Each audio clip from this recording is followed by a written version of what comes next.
నేనైతే ఈరోజు దారిలో వెళ్తుంటే ఈ పెద్ద మనిషి అయితే రోడ్డు మీద పడుకొని ఉన్నాడు.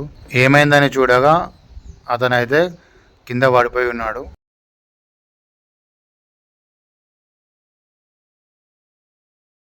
నేనైతే నా ఆటో ఆపడం జరిగింది. ఏమైందని చూడగా అతనైతే అడ్డం పడ్డాడట పాపం. ఇక్కడ ఒక 100 మంది చూస్తున్నారు కానీ అతను అయితే ఎవ్వరూ లేపడం లేదు, ఎవ్వరూ పట్టించుకోవడం లేదు. నేనైతే అతన్ని లేపి ఆటో ఎక్కివ్వాలని ట్రై చేస్తున్నప్పుడు కూడా ఒక్కరు కూడా హెల్ప్ చేయడం లేదు. ఈ లోకంలో మంచి అనేది కనుమరుగైపోయింది.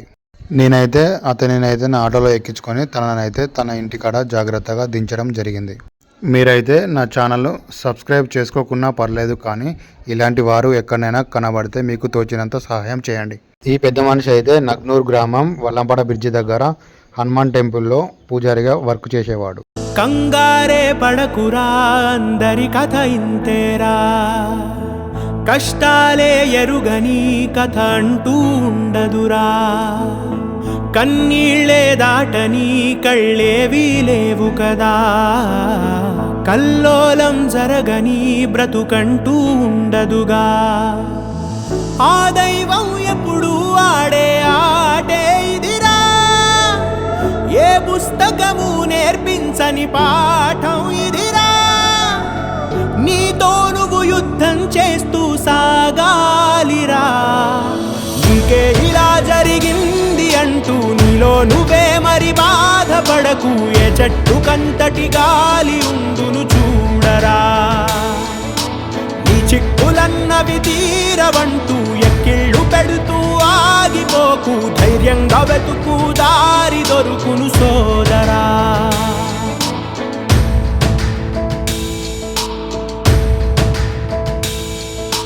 పడుతూ పడుతూ ఉన్నా, పొరబడుతూ పడుతూ ఉన్నా, తడబడకు విడకు ఎప్పుడు పరీక్షలు ఎదురైనా, నెడుతూ నెడుతూ ఉన్నా, విధి వలలే విసురుతూ ఉన్నా, ఎదురెడుతూ తెంచుకు వెళ్ళు సంకెళ్ళే ఎన్నున్నా, చూడు చూడు చూడు చరితలు చూడు తెలుపును సత్యాలు, ఒడిదుడుకుల అడుగులు పడక గెలిచిన వాడెవడు, కష్టమొచ్చినా వదలకు పట్టు ఎక్కాలోయ్ గట్టు, శిశిరంలో ఆకులు రాలిన చిగురించును చెట్టు, నీకే ఇలా జరిగింది అంటూ నీలో నువ్వే మరి బాధపడకు, ఏ చెట్టు కంతటి గాలి ఉందును చూడరా,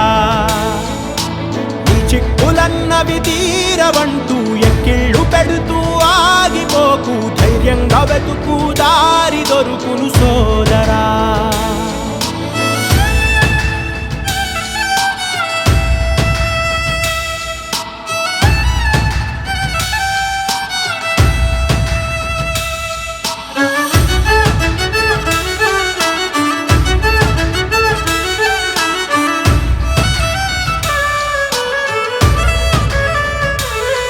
కనిపెట్టి ఆకలి ముప్పు, వలసెళ్ళును గువ్వల గుంపు, తప్పదు అనుకుంటే నీ చోటు మారితే ఏం తప్పు, వడగాలులు తరుముతూ ఉంటే ఎగిరెళ్ళునులే ఆ మబ్బు, తడిగాలులు తాకిన వేళ కురిపించునులే చినుకు, తిప్పలన్నీ ఉన్న తప్పు చెయ్యకుంటే అది రాని గెలుపు, ఒప్పుకుంటూ వెళ్ళు ఎదురీతలని చూపిస్తూ ఓర్పు, తప్పకుండా మరి కనిపించునురా నువ్వు కోరే మలుపు, నొప్పి లేని జన్మే ఉండదురా కనరాక